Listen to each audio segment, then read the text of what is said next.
Merry Christmas, everybody. Welcome to Cara's Cucina. I'm Cara Di Falco, and on this channel, we encourage everyday people to live healthier by inspiring them to cook delicious food at home. And we are making one of the most delicious, typically Italian Christmas treats ever. We are going to be making some Zeppole today.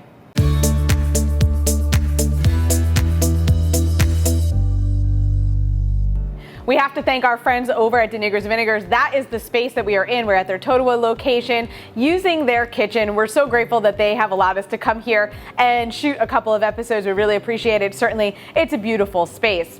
To start our recipe, and what I love about this recipe is it actually comes from friends of mine from growing up right across the street from my parents as well. And they had put together a little family cookbook, so they shared their recipe with me. I've shrunk it down. They have a very large family, as most Italians do. So we're making a smaller portion of it, but we are going to be making Zeppole.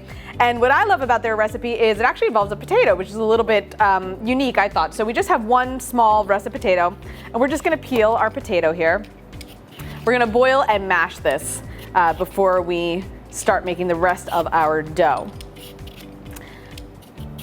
And the other thing that I love about other people's family recipes, or just family recipes in general, is their variety of brand loyalty, if you will. So we'll throw up an image of their original recipe, and it's so funny just the different specific brands of flour, of oil that everyone's grandmother, great-grandmother really started using as they came here. And like most Italian recipes, we say one small potato, and then that's going to make the difference in how much water we put into our dough, because different potatoes have different levels of moisture. They're not all going to be the exact same size, but you don't need much for this. Get all the eyes off of here. And we just have to cube this up.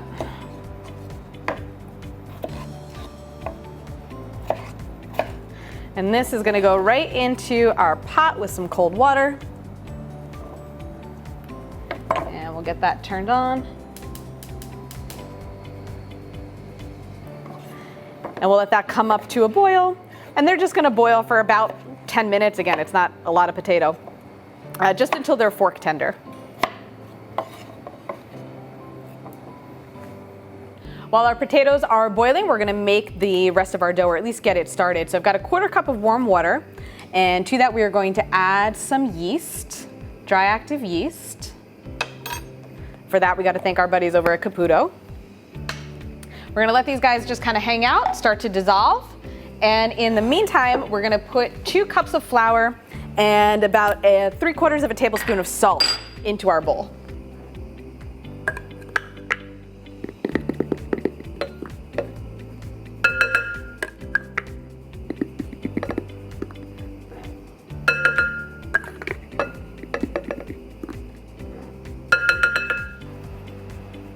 We'll just get these things mixed together.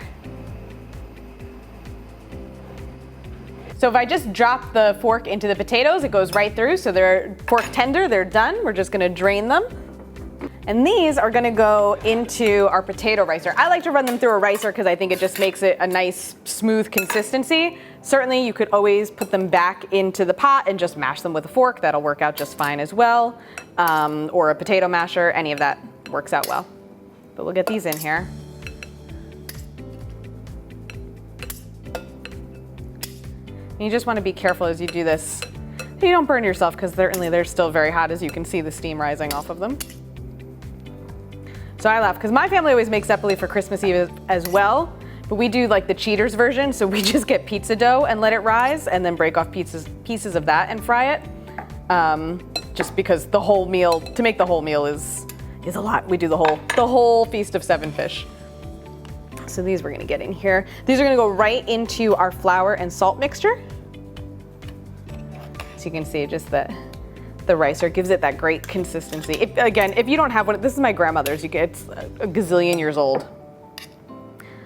But it has served me well. So let's see if I can get the rest of this in here without making a total mess.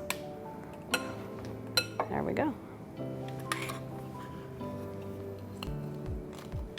Okay. So again, still the potato's really hot, so if you just kind of spread it out a little, let it start to cool. And you can even start to incorporate some of the flour, and that'll kind of help cool it down as well. And then also, this is where you really just kind of want to start to eyeball your dough and start to feel what it feels like, because again, slightly different sized potatoes, they're going to have a little different moisture content, so it is going to have a slightly different consistency. But at this point, we're going to add in our yeast, and we can see they kind of all dissolved into the water, so everybody has joined the party here. So these guys are going in. There's no way to do this without your hand getting very, very messy. Start to get this incorporated.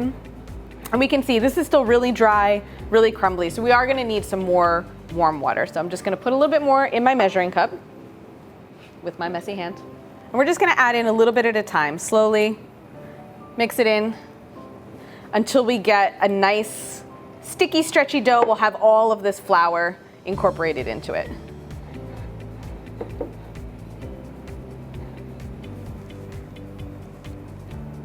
Okay, so we have everything combined, all the flour's out at the bottom. We have one uniform, for the most part, ball of dough. I'm just gonna pull this out of here, and I should have opened this before I did this.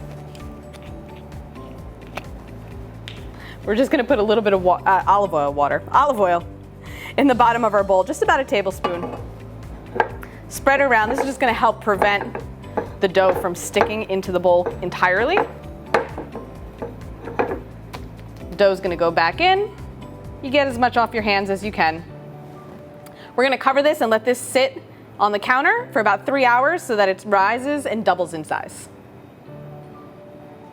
To set up for frying our zeppole, I have about 2 inches of vegetable or canola oil in my pan, heating up nice and hot. I have some powdered sugar nearby with another little sieve to kind of sprinkle it on top.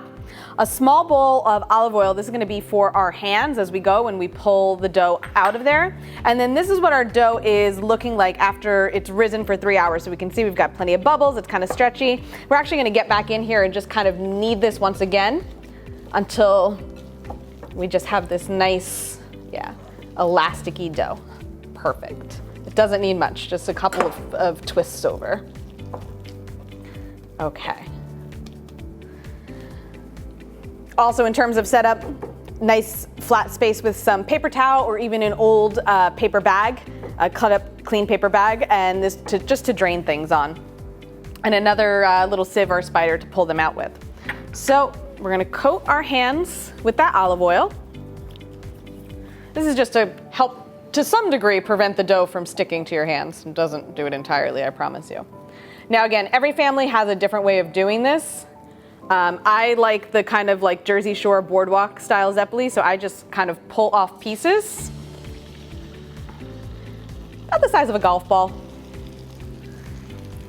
They're gonna go right into our oil. Of course, be very careful doing this at home, and in particular if you're doing it with small children. We don't want to put too many in at a time.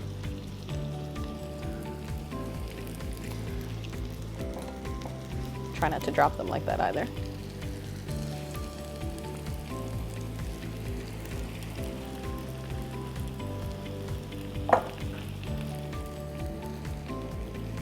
And if you're by yourself making these, you're gonna go through a lot of paper towels because you're gonna want to clean your hands in between.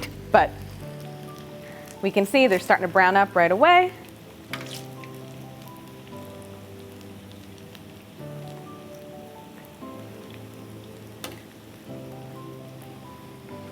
And they're only going to take about 2 to 3 minutes to fry up and cook through. Once they have a deep golden brown color, you can strain them from the oil, let all the excess drip off back into your pan, and then these are going to go right onto our paper towel to finish draining. These are going to take just another minute. Some of them, if they don't want to flip over so they have like this white underbelly, you can kind of get in here with this thing as long as it's metal and just kind of hold them in place for a minute till they get the nice uniform color all around. And then we're just gonna keep going back. More oil on the hands, more dough, until we're all done.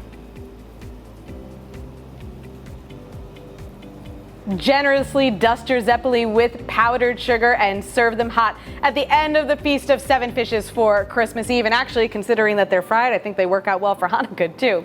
That is it for this week in the Cucina. Guys, as always, the recipe is available at caradifalco.com. You can follow me, Facebook and Instagram at Cara Di Falco. Check out my friends over at Denigris at Denigris as well on Instagram. And of course, I will see you guys next time. Buon appetito and Merry Christmas.